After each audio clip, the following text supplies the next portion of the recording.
who's going to be the nominee? Based off of what we're seeing now, it seems it's difficult to see anyone but Donald Trump. And the reason I say that is he has a base of support that no one else in the Republican Party has, right? He always has that 30 to 40% of people who we've seen a lot happen over the last 6 years, and they've gone nowhere.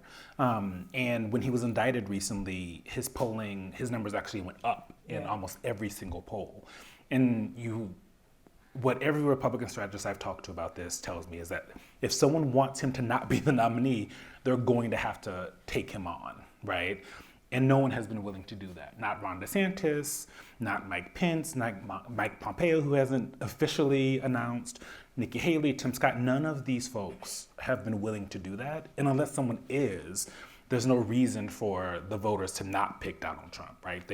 If you were trying to differentiate yourself, you have to do it in certain ways. And there's a lot for them to do that with Donald Trump, right? None of them are indicted, right? None of them have been indicted. None of them have been impeached twice. There are all these things that they could use and say that they aren't going to do. And so if you're a voter, why would I pick you if you're not saying anything bad about this guy? I know who he is. We voted for him already. He was president. He says he's going to fight for us. Anything could happen. This is American politics. But at this point, it's very difficult to see how the Republican Party gets rid of him. There's a lot of legal things happening also. So there's that possibility.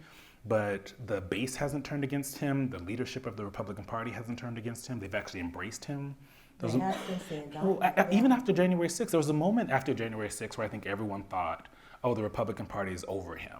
They said so, right? Lindsey Graham. They condemned him. Exactly. Lindsey Graham said, I'm off the Trump train, consider me out.